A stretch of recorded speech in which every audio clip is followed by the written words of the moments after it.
You know that one person you trust with your whole heart? The one who knows your darkest secrets, your weirdest dreams, your late night breakdowns, your morning after laughs? For me, that was Claire. We met in 7th grade during a fire drill. I'd tripped on my shoelace and landed face first in the mud. Everyone laughed, except her. Claire crouched down beside me, smirked, and said, "Well, that was dramatic. You good?"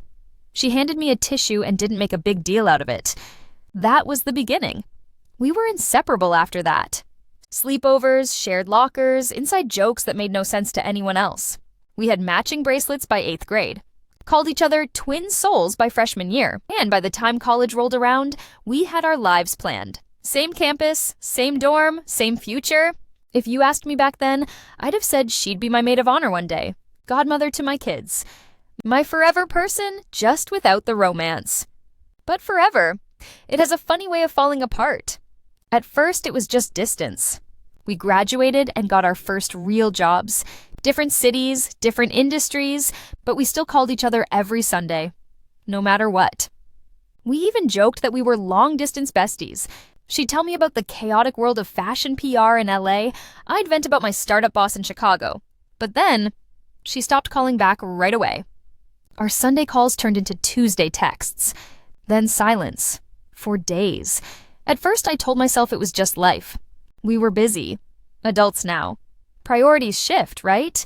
Still, I felt it. The static creeping into our connection. When we did talk, something was different. She wasn't listening the same way. She'd changed the subject, cut me off. One time I was telling her about a promotion I was up for, and she said, "That's great, but listen to what I did this weekend." And then launched into some influencer party drama. It stung, but I brushed it off. Because this was Claire, my Claire. She'd never hurt me on purpose, but that wasn't the worst part. The worst part was what came next. A guy named Jeremy. Tall, charming finance bro with a crooked smile and a guitar hobby he loved a little too much. We met at a mutual friend's birthday and clicked instantly. He was easy to talk to. The kind of guy who looked at you like you were the only person in the room. After a string of mediocre dates with guys who ghosted or breadcrumbed, Jeremy felt real. And Claire? She was thrilled for me. At first. "Finally, a guy who's not a walking red flag," she joked over FaceTime when I showed her a picture of us on our 3rd date. "He looks like a better-groomed Chris Pine." She even asked to meet him next time she visited. I need to approve. Big sister privilege. I laughed, not thinking twice. That weekend, that's when everything changed. Claire came to town, stayed at my apartment like always. I introduced her to Jeremy over dinner at a trendy rooftop spot downtown. It was supposed to be fun. Casual, but the way her eyes flicked over him, too long, too interested, sent a shiver down my spine. Still, I ignored it. Until later that night, when I found her and Jeremy in the kitchen, laughing, standing way too close, his hand brushing her back like muscle memory. My stomach twisted. But when I walked in, they both jumped apart, laughing nervously. Claire said, "We were just talking about your embarrassing karaoke story." I nodded, smiled, pretended I didn't see what I saw. Because again, this was Claire. She wouldn't do that to me. She couldn't, right? But the next few weeks were off. Jeremy started canceling plans, being vague, texting less. And Claire? She stopped answering my calls altogether. Something inside me began to crack. I wanted to believe it was all in my head. Until I got the message that shattered everything. It came from a friend, a screenshot, Claire, Jeremy, together, at a wine tasting event 2 towns over, smiling, laughing, holding hands. I stared at the photo, my heart pounding so loud I couldn't hear anything else. Not the hum of the fridge, not the buzz of my phone, just my own disbelief screaming inside me. They weren't even trying to hide it. The girl who held my hand through every heartbreak became the reason for the worst one yet. And just like that, the person I trusted most became a stranger I couldn't recognize. But that wasn't the end. Oh no, that was just the beginning. Because betrayal like that, it doesn't go unanswered. And what I did next changed everything. I didn't cry at first, not when I saw the photo, not when I called Jeremy and got sent straight to voicemail, not even when Claire's Instagram suddenly went private. No, I didn't cry. I froze. It was like my mind couldn't process it, couldn't make the pieces fit. How could two people who knew me, who claimed to love me, do something so cruel? For 2 days, I just existed. I went to work, answered emails, ate whatever was in the fridge. But I wasn't really there. I was stuck in that moment, staring at that photo like it was some kind of riddle I couldn't solve. And then the rage came. Not loud, not dramatic, quiet, controlled.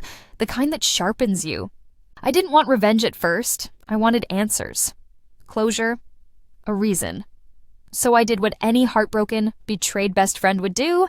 I called Claire, straight to voicemail, texted her, "We need to talk." Nothing. So I waited. Watched.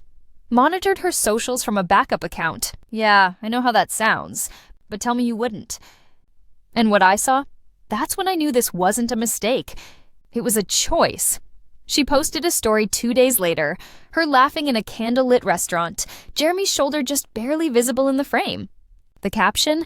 "Sometimes life surprises you in the most beautiful ways." Beautiful. That's what she called it. I stared at my phone so hard I thought the screen would crack under the heat of it. That's when I stopped feeling sad and started planning. You see, Claire had always been the girl who needed attention to breathe. Even in school, she was the one who cried during other people's presentations because she needed to be the center. She called it empathetic overwhelm. In college, she'd accidentally post half-dressed selfies the night before my big events, said it was to boost engagement. And in our adult lives, she was the queen of perception. Curated stories, soft filters, love quotes. She had no idea I knew the real her. But I did. So I dug deeper. I reached out to a mutual friend, Maya. We weren't super close, but I remembered she once dated a guy Claire had also accidentally flirted with at a party. Maya didn't hesitate. "Oh my God," she said. "I thought I saw Jeremy on her story, but I wasn't sure. She told me he was just some guy she met through you. Said you two were over already." I felt my jaw clench. Maya continued, "She told me you were emotionally unavailable and that she was helping him heal." Helping him heal? Are you serious? I thanked her, hung up, and took a deep breath. Then I called Jeremy. This time he picked up. "Hey," he said, like nothing was wrong, like he hadn't ghosted me, like he hadn't betrayed me, like we were still something. "What's going on?" I asked, voice flat. Silence. Then, "I didn't mean for this to happen." I laughed, loud, bitter. "Of course not. You just accidentally fell into bed with my best friend?" "She told me you were pulling away, that you didn't want anything serious." I nearly dropped my phone.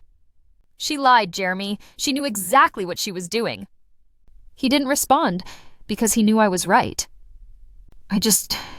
We connected," he mumbled. "I didn't expect it." "Right. And did you connect when she asked for my childhood trauma playlist? Or when she repeated stories I told her in confidence, just to seem relatable to you?" He was silent again, but that silence was everything I needed. Because now I knew. Claire didn't just fall for my boyfriend. She studied him, used our friendship as ammunition.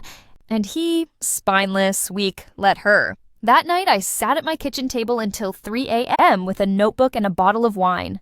I wrote down every moment, every manipulation, every secret she had ever told me. Not to expose, to understand. Because when someone destroys your trust, your first instinct is to forget them. But forgetting? That's mercy. And mercy wasn't what she deserved. The plan came slowly. Like water boiling, one small bubble at a time. Claire had just accepted a new job, PR director for an eco-luxury skincare brand. It was her dream role. She'd posted all about it. "Manifested this energy," she wrote. "Timing is everything." Funny, because she didn't know what bad timing really felt like. Yet, I did my homework. The company was planning a major influencer campaign. One she was in charge of. A soft launch gala, NDA only, hush-hush. But I knew someone on the inside. A girl I went to grad school with, now working in digital marketing. She owed me a favor. And with one well-placed message, one whispered truth about Claire's social media ethics and emotional instability, I planted a seed. Not a lie, just a lens. One that made them start watching her more closely. I didn't stop there. I also sent anonymous tips, screenshots of Claire gossiping about her own clients in group chats. Things she once shared with me, never thinking I'd use them. Because that's the thing about trust. Once it's broken, every moment becomes a weapon. By the time the gala rolled around, Claire was on edge. I knew because she texted me out of nowhere. "I know you're mad, but can we talk?" I didn't respond because I was already at the event. Not as a guest, as press. Through my friend's connection, I got in. Business attire, fake company badge, new haircut. No one recognized me.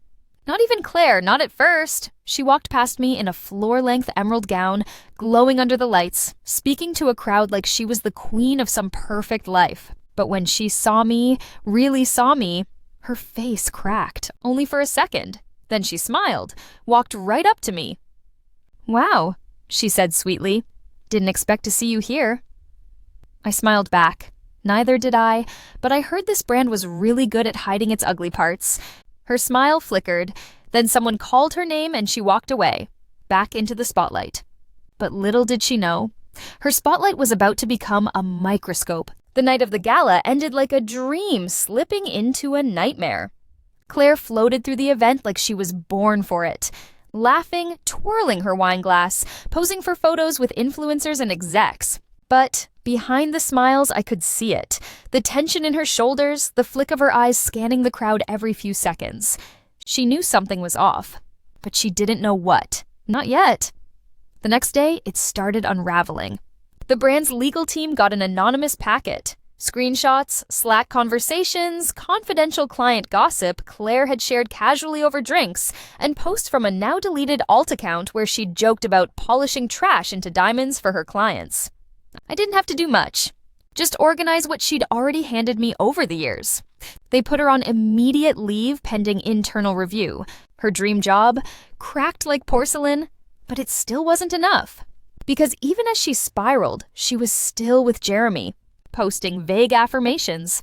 "Storms show you who belongs in your shelter. Everything happens for a reason." She thought she was surviving. She didn't know I wasn't done.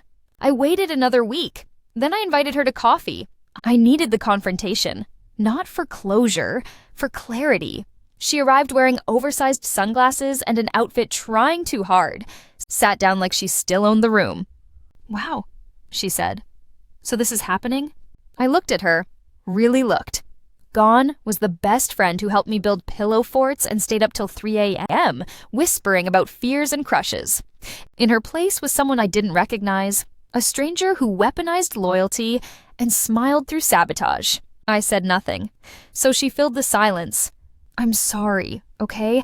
I didn't plan to fall for him. It just happened." I raised an eyebrow. "And stealing my story, my words? You told him things I trusted you with. You built your connection on lies." She blinked. "I didn't steal anything." I leaned forward, my voice low. "You studied him. You parroted my stories. You even quoted my texts. Do you know how sick that is?" Claire opened her mouth, then shut it. "I was there for you," I said. "Through every messy breakup, every family meltdown, I held your hair when you got too drunk. I helped you craft pitches and lies and damage control. And this is how you say thank you?" Her voice cracked. "You don't know what it's like to always be second. I was always in your shadow, your grades, your job offers, your perfect little life." I laughed, really laughed. "You were never in my shadow. You just couldn't stand not being the sun." She looked like I slapped her. "But here's the thing, Claire," I continued. "You built your whole life on illusions, facades. You wanted to be adored so badly you sold your soul for applause. And now that the crowds walked out, who's left?" She didn't respond, and I stood to leave. As I walked away, I heard her whisper, quiet, desperate, "Did you do it? Did you send that stuff to the company?" I paused, turned back just enough. "You destroyed yourself," I said. I just held up the mirror. The aftermath? Claire lost her job officially 2 weeks later. Word spread in the industry. Brands don't like liabilities. Jeremy stayed for another month. Then I guess reality sank in. He messaged me once. Guess you were right. I never really saw her until it was too late. I left it on read because some messages don't deserve an answer. Healing wasn't linear. I cried, screamed into pillows, doubted myself more times than I could count. But I also went to therapy, took up boxing, reconnected with friends I'd let fade during my Claire and Jeremy fog. I relearned how to be alone, how to trust myself, how to listen to my gut, the one that warned me when Claire got too close in that kitchen, and I ignored it. A year later, I'm in a new city, new job. I have real friends now, people who love quietly, deeply, without performance. And love, that came too, not with flash or drama, but with calm, consistency. A man who doesn't care about Instagram captions or parties. Just me. Sometimes betrayal doesn't break you. Sometimes it sculpts you into someone stronger. Someone who doesn't mistake loyalty for love or proximity for trust. And if you're reading this, if you've been burned, used, discarded by someone you gave your whole heart to, you're not weak. You were just good. And being good in a world full of Claires, that's power. So hold on, heal, and when you're ready, let them see what rising looks like.